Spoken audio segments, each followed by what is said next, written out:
Let's work. We're in the trenches. Break it down the defensive line. From technique and fundamentals to NFL and college football analysis. You're listening to Big Dog Trench Talk. What's up, Big Dog? This is Coach Roll at 5-Star Lineman Academy. Thank you for subscribing and tuning in to another episode of Big Dog Trench Talk. In our previous episode, we were discussing the question, what makes a great pass rusher? Now, I always like to ask my athletes after a session or sometimes during a session to make sure they're tracking, what was your great takeaway? What was your GT, or what was your great takeaway from that session, from that film session? What did you take away from it? And so for me, from episode 1, my great takeaway was that you have to make sure that you put your attitude before your arsenal. We discussed how it was important to have the skills and the technique and the measurables to be a successful pass rusher. However, you need to ignite all of that. You need to have the right attitude to ignite the vehicle. And so my great takeaway was attitude before arsenal. However, it is important that you develop a certain set of skills, that you develop your set of pass rush moves that will cause you to be successful now that your attitude's in place. Episode number 2, how do you find your arsenal? Let's establish some vocabulary, Big Dog, so we're on the same page. When I say arsenal, I'm referring to a set of pass rush moves. Now, I'm not just referring to any pass rush moves, but I'm referring to pass rush moves that fit your style of play. These are your pass rush moves, your arsenal. So now the question again is, how do you find your arsenal, or how do you find your set of pass rush moves? The key word for me here is set. There is a set of pass rush moves that work together, depending on your style of play. Depending on your style of play, you should have a set of pass rush moves that you go to every game with, every practice with, that work together for you. When it comes to the art of rushing the passer, I do not believe that pass rush moves work independently. I believe that pass rush moves work dependently.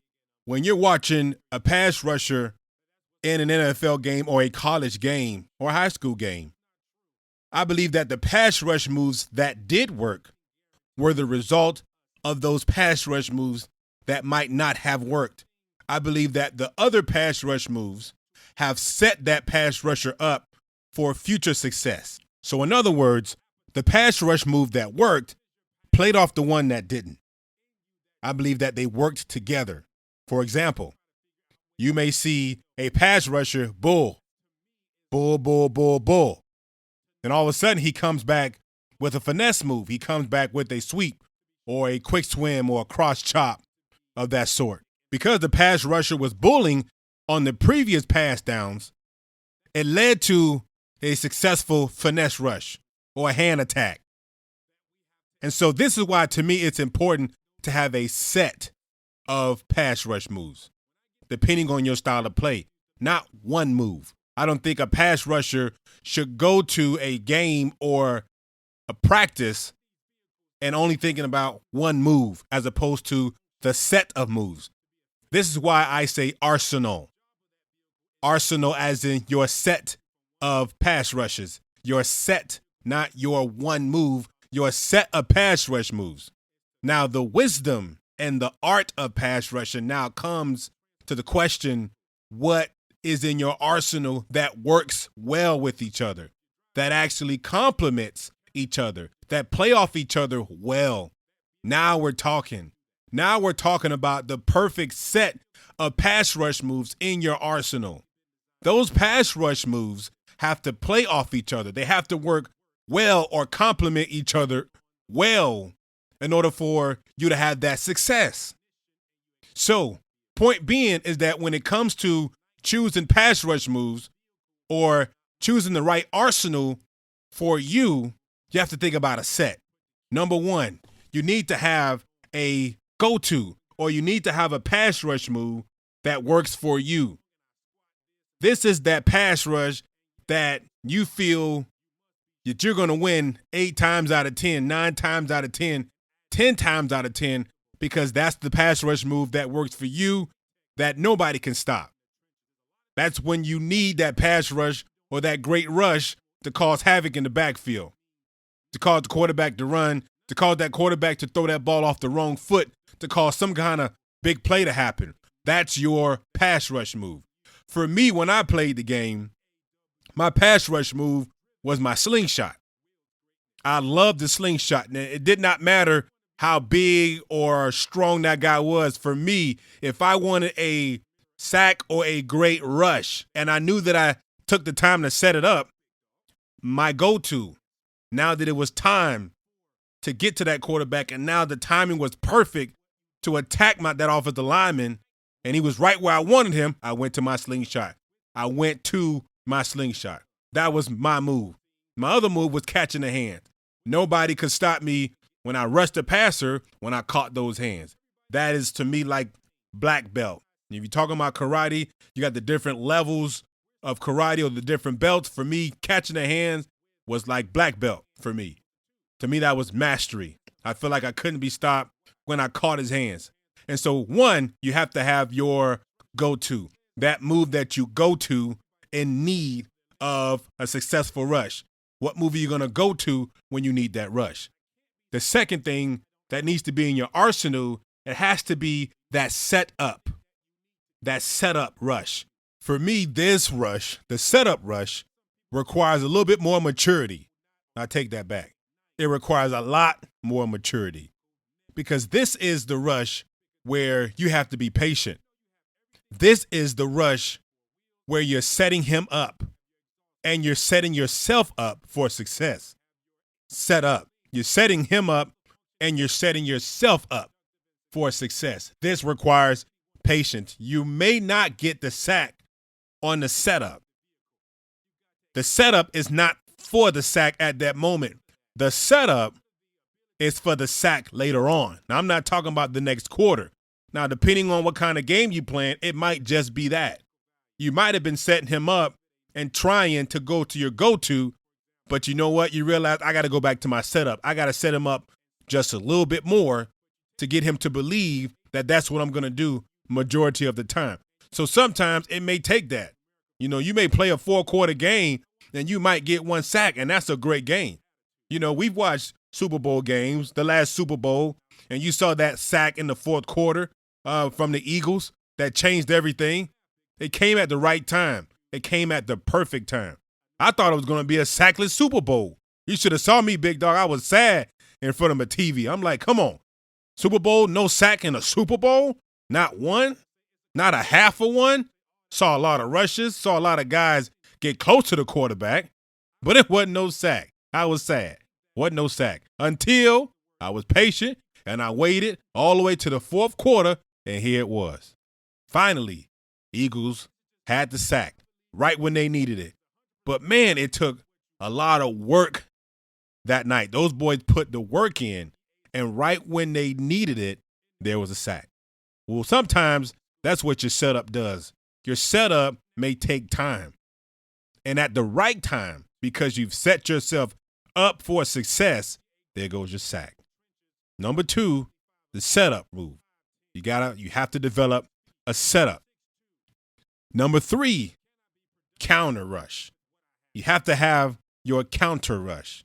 And hopefully if you took the time and you were patient and you sacrificed in your setup, now you've given yourself the opportunity in that window, because the window closes fast sometimes, big dog. You've given yourself the opportunity to counter. Now you counter from what you've been showing him with your setup. So a lot of times people think counter means to go inside. I'm going to counter inside. Yes, counter can mean that you're going to counter back inside if you've been setting him up by going outside. So therefore, that's the counter. You're countering what you did previously. Well, what if you're bullying him? If you are bullying him, then your counter may be to get on and get right off. Your counter may be like a slingshot. A slingshot is where I sow the bull, I flipped my hips and got off of him quickly, but I made him think I was bullying him. Your counter may be your bull shed. It's another one of my favorite pass rush moves. Your counter is the opposite of what you've been showing him, what you've been doing. That's your counter. If you've been going in, your counter will be out. If your counter was a bull, now you come back with something fast and quick. If you were setting him up with something fast and quick, now your counter is to come back with something powerful, a power rush. And so sometimes, a coach will say, speed to power, speed to power, speed to power. Well, what about power to speed, power to speed, power to speed? That to me would be considered a counter. And so now in your arsenal, now I haven't necessarily spoken specifically yet to specific moves and how they work and the timing of them. But just make sure you check your arsenal, check your moves, and you should have at least 3 moves, 4 or 5, but at least 3 going into a game or going into practice. 1, you should have your go-to. 2, you should have your setup, and 3, your counter. Now, if I had to put these in order, I would probably say it this way. 1, setup. 2, counter. And 3, now go-to. That would be my opinion. Now, I'm not saying that that's the only way. I've actually trained some of my guys, and I've actually told them, hey, how about you go to your go-to right now? Start them off with your best move and see if he can handle it. If you're a speed rusher, sometimes my advice is to speed off the edge right now on that pass rush. See how fast he is going backwards and you going forward. Make him understand right now that you're a speed guy. Make him move his feet. And then hopefully you set him up with that. Now you can counter off of your speed rush. Now you can sell the speed, turn back in, and bull him. Now we've seen some great pass rushers do that. They'll sell the vertical rush. They'll sell the speed off the edge. All of a sudden, they put that work foot up. For me, work foot is the outside foot. They plant that outside foot. Inside foot's toe to target. All of a sudden, bam! They done put him on his back, and you got your sack. Big dog, I've seen that. Now, why was that successful? Because those 2 moves were perfect complements to each other. They worked dependently. That speed to power worked because the pass rushers sold the speed rush. That's why it worked. And that's what I mean when I say set. To me, there's no perfect order to those set of moves. If you have your go-to, if you have your setup and your counter, if you have those set of moves, you're off to a great start. Now, the beauty of this and the art of rushing the passer is, 1, all those moves complement each other. And you can do all of those moves well. But now, what order do you now approach these? Now that's the art of pass rushing. When you can answer that question, and yes, there are a lot of variables to that answer, depending on who you're going against, depending on that offensive tackle, that offensive guard, that center's weakness, and you begin to now pair your strength with his weakness. Now you're picking the perfect set of moves for your arsenal that game. Now, I'm not saying for every game you have the same set of moves. At a certain point, you should be extremely skilled to where you can do a lot of different things very well. And so going into a game, depending on the guy you're going against, you may have a certain set of moves for that game that's going to cause you to be successful. Now, will your go-to change? Probably not. That's your go-to. But what's going to help complement that go-to is key. Okay, so real quick, 3 important pass rush moves you should have in your arsenal. 1, find your go-to. 2, figure out your setup pass rush move. And 3, make sure you get your counter. You got to have those 3 moves in your arsenal. That is your set of pass rush moves. All right, big dog, let's dig a little deeper into this topic. One of the common challenges that I see with a lot of pass rushers is just that. They are rushing. They're rushing. They're not taking their time, and they're not actually setting themselves up for success because they're rushing, meaning they're not being patient. They're rushing. As opposed to allowing yourself to set yourself up and allowing yourself to set up your go-to move or set up your counters, you're not being patient and you want that sack every single rush. Man, how many of some of the master rushes have we seen sack the quarterback every single time they rush? Now, I know that we've seen guys that were so successful that it felt like every time they rushed the passer, they had a sack, but I've never seen that ever in my life. You may have 30-plus pass rushes in a game depending on the offense you're playing, and there's never been anybody that has had 30 sacks, over 30 sacks a game. 7, yes. 8, yes. And that's incredible numbers. That's incredible numbers to see a pass rusher have more than 2 sacks that game, especially on the NFL level, because it takes so much work to get those 2 sacks and sacrifice to get those 2 sacks. To see somebody do 3 sacks, 4 sacks, 6 sacks, I mean, that's a beautiful thing to watch. That is, you watched him go to work that night. He earned his paycheck that night. Despite all those zeros he earned all those zeros. And so the question remains, are we taking our time to set ourselves up for success? And this is where I kind of want to put the car in park right here in this topic, in this section of our discussion, is the setup. Are we taking the time to set ourselves up? Are we sacrificing? Are we sacrificing these rushes, our rushes for the sack? If you get 1 sack a game, you had a spectacular season. You're probably leading the NFL in sacks. You probably the NCAA leader in sacks. You have 1 sack a game. Big dog, it ain't easy getting a sack a game. Have you ever heard the phrase, you get out what you put in? Man, I heard that so many times growing up. And my dad used to tell me, my coaches, you get out what you put in, big dog. What you get out is what you put in. And it's absolutely true. When it comes to the art of rushing, my question to you is, how much did you sacrifice? How much did you put in? And let's talk about that for a second. The setup is so essential to your success. The setup is so essential to your success. Why? Because this is where you play the psychological game when it comes to rushing the passer. What do you mean by Coach Rose psychological? Big dog, what you talking about? I mean is, what are you getting him to believe? Now, fear, F-E-A-R, fear. Fear is a part of the game that defensive linemen often forget is important. Fear is a very important part of the game.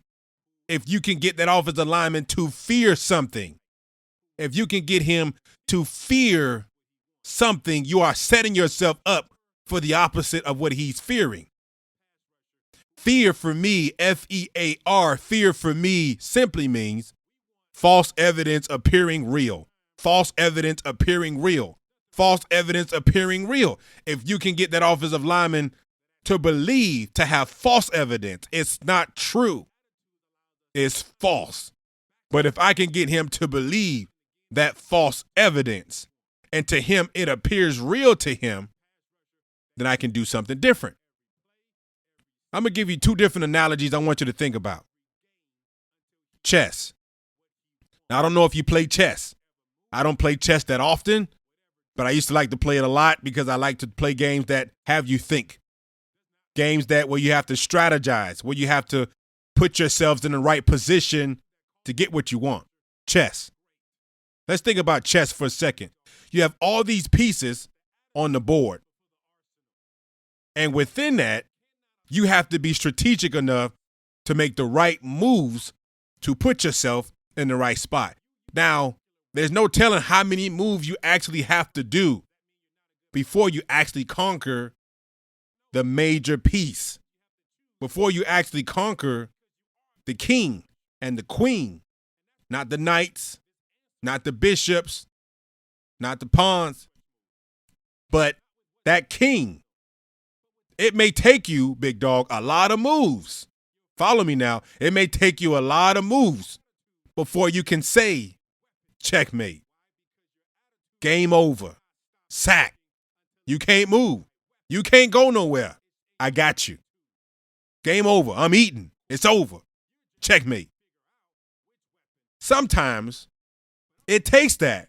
In the setup process, think about the game chess, you're making a lot of moves just to put yourself in position to conquer the king. I'm going to say it again. It may take a lot of moves to put yourself in position to conquer the king. How do you conquer the king? You got to be a king to conquer a king, first of all. And second of all, it may take a lot of sacrifices. Big dog, you probably lost a lot of pieces. You had to sacrifice some pieces in the game of chess to get yourself in position to be successful. That's what I'm saying. You might have had to sacrifice. Matter of fact, I guarantee you that by the time you say checkmate, game over, you didn't have the same amount of pieces you had when the game first started. You some pieces short. I know I said short because I'm from Miami, but I'm going to say it properly. You are some pieces short. I ain't like that. You some pieces short. You know what I'm saying? Because you had to sacrifice. Now, such is rushing the passer. Have you sacrificed enough to make that offensive lineman believe? Now, I've heard coaches say, hey, you got to make him believe it. You got to make him believe it. And so, but for some of them, they're actually saying that in the midst of the rush. And so my thoughts are you saying that that defensive end or that defensive tackle has to make that offensive lineman believe that he's going to do something different within the move? Are you saying that the step before you actually do the move, you should be selling something? Or are you saying that the pass rushes before that is what you already sold him on? That he's going to believe what you're doing now because of what you've done before. Going back to fear. Fear is a type of faith. I know. I'm going to say that again. Fear is a type of faith. False evidence appearing real. I believe in that. I am afraid because I actually think that what could happen will happen. I'm afraid. I am fearful. I am fearful that I'm going to get beat off the edge. I'm afraid that this defensive end is in a wide 9 and he's going to beat me around the corner. He's going to carve the corner. I'm afraid that he's going to beat me off the edge. I'm afraid that he's going to beat me to the spot. Now, because he has fear, what is that offensive lineman going to do? Is he going to change his set? Is he going to overcompensate for what he believes is going to happen? Most of the time, human nature is, yes, I have to protect myself. Fight or flight. Now, ain't nobody going to flight because you play football. You're going to fight. But that's the whole purpose of it. I've taken my time setting you up, instilling fear in you, and all of a sudden, you overcompensated for that. You're afraid you're going to get beat off the edge, and you jump me or you overset me. Ooh, I got you. I got you because you was afraid. You overset. You got on top of my pass rush line. All of a sudden, you left the inside wide open. And you do the simplest move. Sometimes you see a pass rusher, they do the easiest move. You're like, man, how did that move work so well? Go back and watch the last 4 or 5 pass rushes. Look at the fear in that offensive lineman and look at what he set himself up to do. He was afraid for the speed rush. So he vertical set. He was light on his feet. He rocked on his heels. He overset him. He did something wrong out of the fear of being beat. But fear is a type of faith. And fear is something that has to be instilled. Now, faith is what you choose, but fear is instilled. Nobody picks fear. Nobody chooses to be afraid. But fear is something that the man across from you can instill in you. You've got to do that. Fear is part of the game. And sometimes we don't take the time to instill fear. The more time you spend in your setup, the sweeter the success. Why is that? Because you're not just a pass rusher. You're a tactician. And I train tacticians in the trenches. I want my dogs to be tacticians. I want them to be strategists. Move, move, move. Checkmate. Boom. Your kings conquer. Fear. It's not right to think that just because I didn't get a sack, I didn't have a good rush. No, I got closer. I instilled fear. I'm making that offensive lineman believe that every time I put my hands in the dirt and I'm going to work on you, I'm getting closer and closer and closer. And it's just first quarter, and I'm getting closer. And you should be telling them, big dog, I don't know if you realize, but I'm getting closer. And it's not right to think that just because you didn't get a sack, that you didn't have a good rush. Tacticians don't think like that. Great chess players don't think like that. A skilled boxer doesn't think like that. Now, I've seen in my time Mike Tyson knock people out in the first round. Forget the first round. I've seen Mike Tyson knock people out in seconds. In seconds. That's rare. You don't always see that. But I also like to see a skilled boxer or a martial artist, because they take their time and they set that guy up for what they want. They're not going in there right away necessarily for the knockout shot. Sometimes they do. Sometimes those guys get in trouble because they take a great risk. But sometimes you have those skilled guys, those guys that are patient. You watch Muhammad Ali. I love Muhammad Ali. God bless him. And he was such a tactician, which to me is why he was one of the greatest of all time. The GOAT. The greatest of all time, Muhammad Ali, when it comes to boxing. Why? Tactician. He was smart. When he wasn't stronger than the guy he was going against, he was smarter than him in his mind. If he wasn't smarter than him with his body. Smart. Strategist. Tactician. And we've got to be the same tacticians. We have to think our way through and make the right decisions when it comes to the art of rushing. Sometimes the mistake is that we're rushing. We have to sometimes settle in number 2, which is that setup move. Make him fear us, make him believe something that we want him to believe. And that's going to take time. But like I said before, eventually, move, move, move. Checkmate. Conquer your king. Now that we've established and laid that ground of fear and how important it is, the next thing is, now that you have your set of moves, they have to start at the nucleus or the core, which is your strength. What is your strength? What are you good at? What are you gifted at? What do you feel that you have that's better than the man across from you? What is your strength? Now, I don't want you to misunderstand me and think that I'm only referring to how strong you are. Yes, that is a strength, your physical strength. But that's not the only strength. There are other strengths. There are tangible and intangible strengths that you can have. For example, are you smart? Are you smarter than the guy across from you?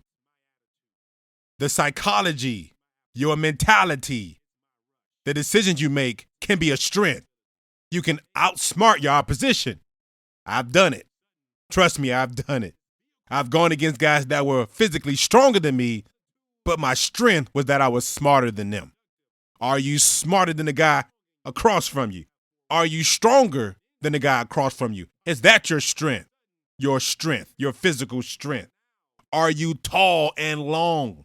Are you a long-bodied rusher?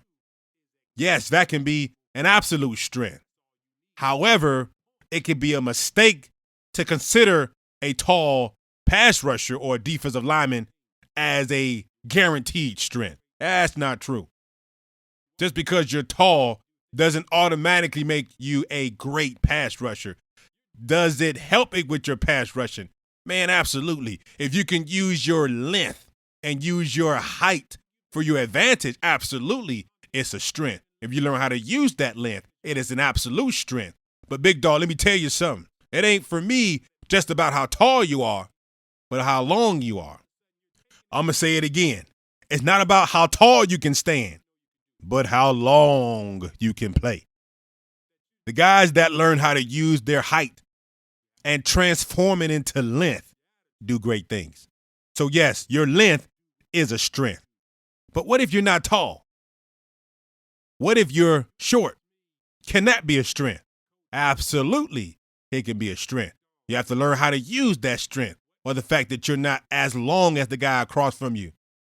Well, it only matters if I'm trying to punch your chest, right? So if I'm trying to touch your chest and you're trying to touch my chest, but your arms are longer than mine, then why am I trying to touch your chest? Can I be quicker than you to my chest plate? Ooh, that's a whole nother discussion. We ain't gonna get into that right now, but that's a whole nother discussion. Am I short? Am I tall? Am I fast? Am I quick? Maybe not fast, but am I quick? Do I have great feet? Do I have quick feet? Do I have quick hands? How's my hand-eye coordination? Do you have great hand-eye coordination? That's a strength. What about your leverage or your flexibility? Do you have great leverage and flexibility? I've heard players say, I got magic ankles. My ankles can bend. That's what helps me to bend corners real tight. That's what helps me to get down real low. Absolutely, that's a strength, your flexibility. Man, you might have great hip mobility. How's your hips? Are you really loose in your hips and you can flip your hips really well, change direction really smooth? Do you have those kind of hips? Are you a flipper? Are you a carver? You see, there's always a strength. There's always a way you can outplay the guy across from you. That's the beauty of football. It's not the same kind of guy that's successful. Go back and look over the past 2-3 decades and tell me if those pass rushers look the same. Absolutely not. Why were they so good? Because they figured out what their strength was. Didn't matter the guy across from them, what he could and could not do. They realized their strength. And when the time came for it, they were stronger than the guy across from them. Once again, I'm not necessarily saying that they were physically stronger than the guy across from them. But they were stronger than them at that moment. They played to their advantage.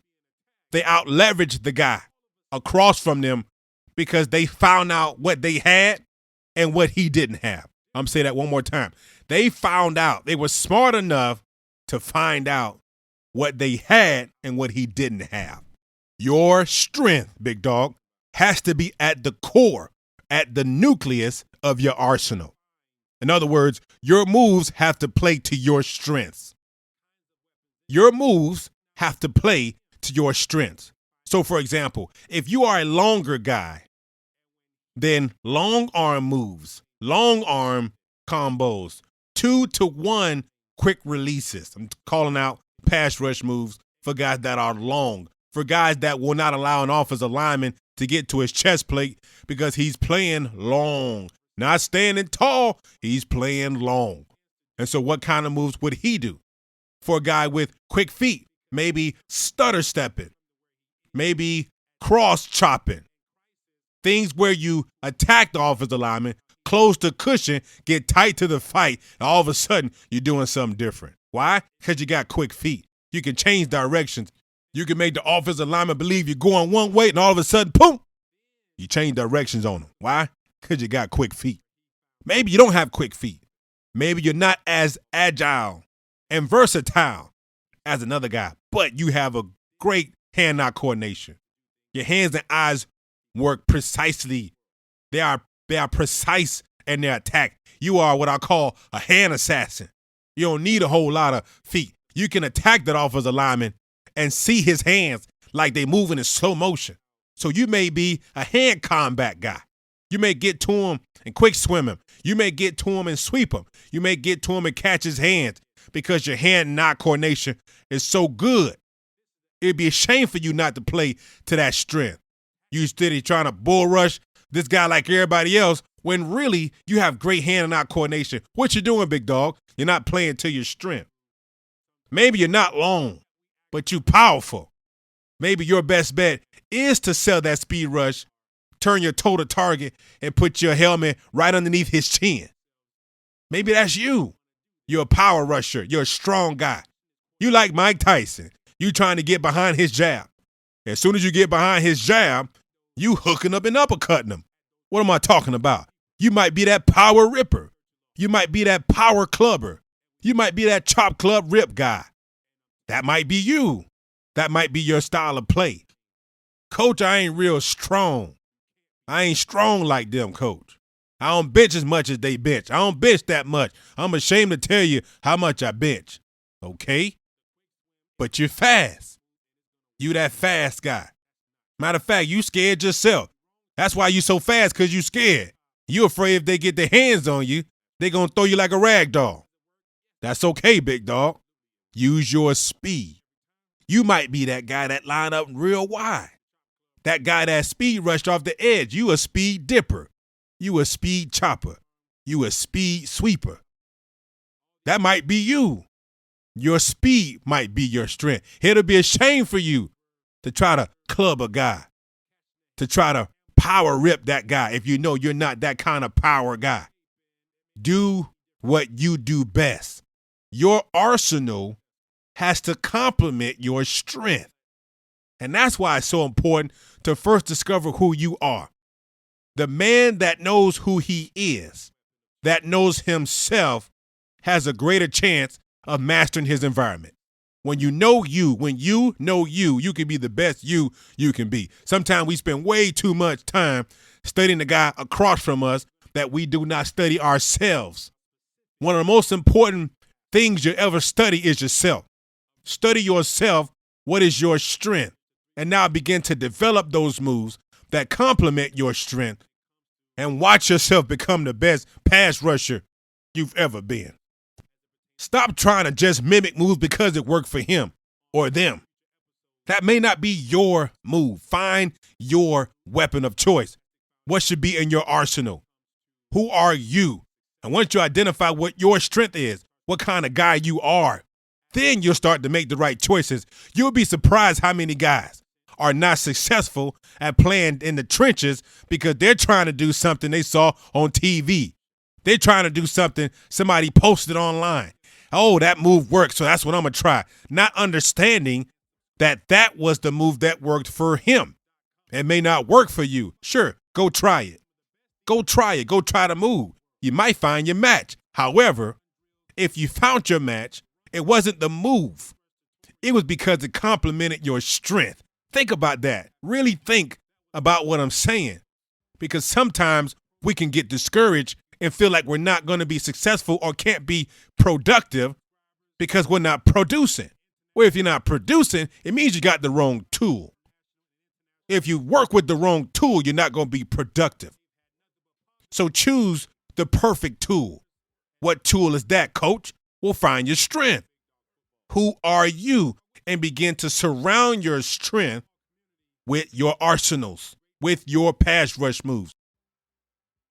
Man, this topic got me fired up because I see so many guys make that mistake. And I'm hoping that as coaches, that as athletes, we look in the mirror, start there with our attitude, and begin to create our arsenal with our strength at the core. What a topic.